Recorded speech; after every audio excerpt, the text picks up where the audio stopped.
আজকে রান্না করব ইঁচড়, ছোট কাঁঠাল। তো এর জন্য কড়াইতে তেল গরম করে পেঁয়াজগুলো ভালো করে ভেজে নেব লাল লাল করে।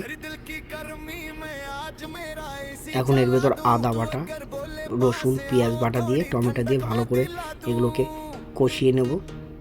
তো এখন একটু লবণ দিলাম, পরিমাণ মতন হলুদ, লঙ্কার গুঁড়ো, একটু জল দিয়ে ভালো করে কষাতে হবে যাতে মশলার কাঁচা গন্ধটা না থাকে। তো ভালো করে কষানোর পর আর একটু লবণ দিলাম, লবণ কম হয়েছিল। এবার এর ভিতর আমি দিয়ে দিলাম 1 কাপ দই। দইটা দিয়ে ভালো করে এগুলোকে মাখিয়ে নেবো। আর কাঁঠালগুলো আমি আগে সিদ্ধ করে রেখেছিলাম কেটে, তো এগুলোকে দিয়ে ভালো করে কষাতে হবে, পুরো মাংসর মতন রান্না হবে। তো এর ভিতর কষানো হয়ে গেছে, এখন জল ঢেলে দিলাম পরিমাণ মতন জল দিয়ে। এখন দেখো বন্ধুরা, আমাদের কাঁঠালের ইঁচড়টা রান্না হয়ে গেছে। এইভাবে খেয়ে দেখবেন, খুব ভালো লাগবে। তো ভিডিওটা ভালো লাগলে অবশ্যই লাইক করো, শেয়ার করো, সাবস্ক্রাইব করো।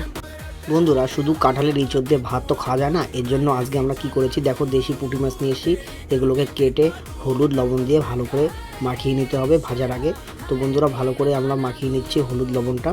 এখন বন্ধুরা, এগুলো দেখো মাখা হয়ে গেছে। এখন আমি কি কড়াইতে একটু তেল দেবো, বেশি তেল দিতে হবে, যেগুলো মাছ অনেক যেহেতু। তো বন্ধুরা, এখন এই পুঁটি মাছগুলো দিয়ে ভেজে নিচ্ছি। আর এই দেশি পুঁটি মাছ খেতে কাদের কাদের ভালো লাগে অবশ্যই জানাবে।